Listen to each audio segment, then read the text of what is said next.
안녕하세요, 독자님. 5월 30일 금요일입니다.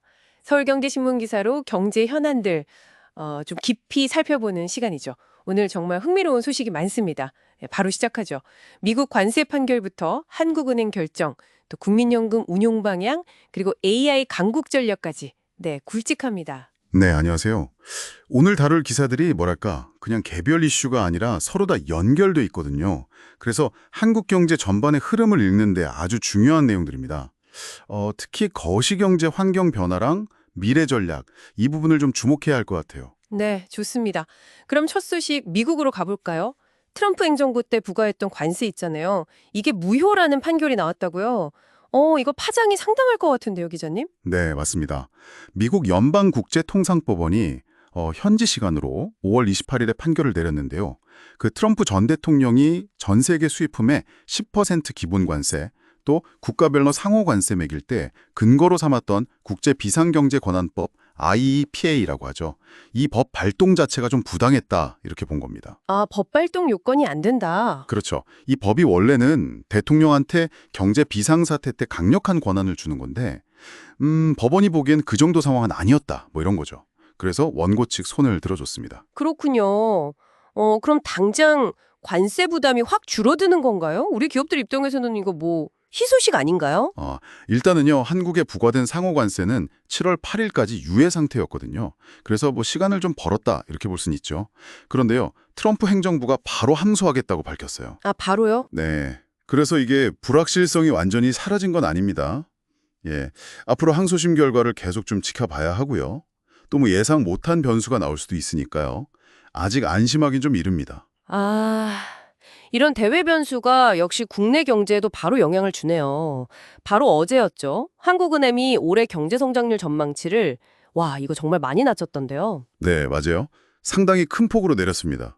기존에 1.5% 전망이었는데 이걸 0.8%로 0.7%포인트나 하향 조정한 거죠. 이게 코로나 사태 이후 5년 만에 가장 큰 폭으로 내린 겁니다. 그리고 동시에 기준금리도 0.25%포인트 내려서 연 2.5%가 됐고요.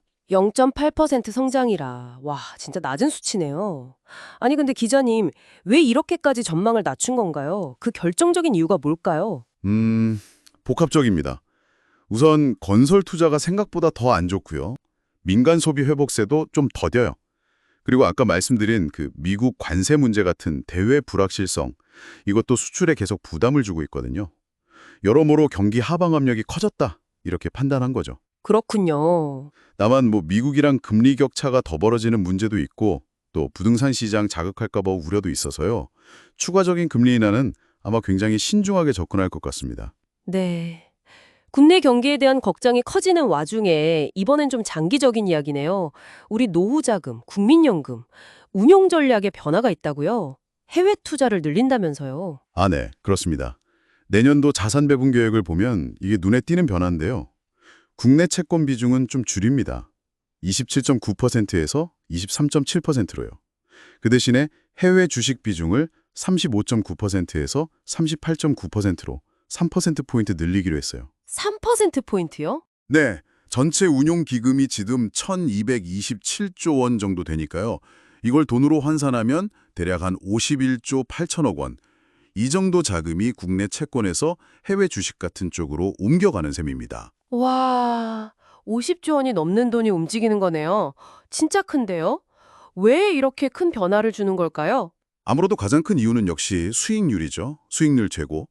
작년에 해외 주식 투자 성과가 꽤 괜찮았거든요.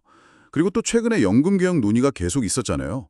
그러면서 국민연금이 좀 더 긴 관점에서 좀 적극적으로 기금을 운용해야 한다. 이런 공감대가 생긴 것도 영향을 미쳤습니다. 아, 장기적인 관점에서. 네, 그러니까 뭐랄까 안정성 위주의 국내 채권보다는 조금 위험하더라도 수익을 더 기대할 수 있는 해외 주식 비중을 늘려서 장기적으로 기금 고갈 시점을 좀 늦춰보려는 그런 전략적 판단으로 보입니다. 네, 수익률을 높이려는 전략이군요.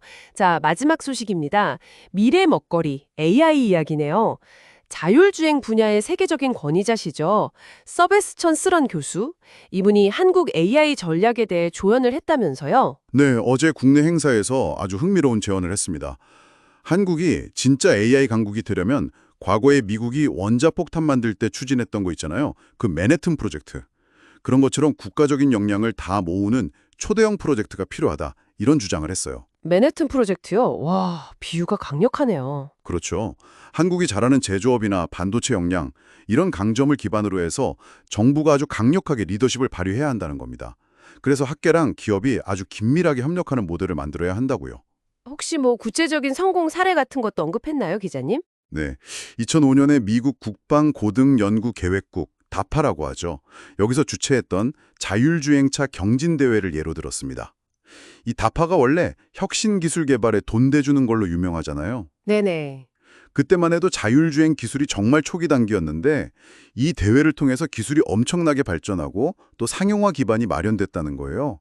그러니까 정부가 좀 과감하게 목표를 설정하고 지원하는 게 혁신을 일으키는 아주 강력한 힘이 될 수 있다. 이걸 강조한 거죠. 와, 오늘 다룬 소식들 쭉 들어보니까 뭐 미국발 관세 판결부터 국내 금리 성장률 조정, 또 국민연금 투자 전략 변화, 미래 AI 전략까지 진짜 정신없이 돌아가네요, 경제가. 네, 맞습니다.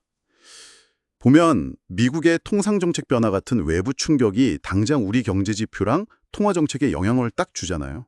그런데 또 이런 단기적인 어려움 속에서도 국민연금은 장기 수익률을 고민하면서 포트폴리오를 바꾸고 있고요. 동시에 AI라는 그 미래 먹거리를 선점하기 위한 국가적 전략도 고민해야 하는 정말 단기 과제랑 장기 과제가 복잡하게 얽혀 있는 시점입니다. 네, 정말 입체적으로 봐야 할 문제들이 산적해 있네요. 오늘 저희가 준비한 이야기는 여기까지입니다. 독자님, 오늘 나온 이런 이야기들 속에서 변화의 흐름을 한번 읽어보시면 어떨까 싶습니다.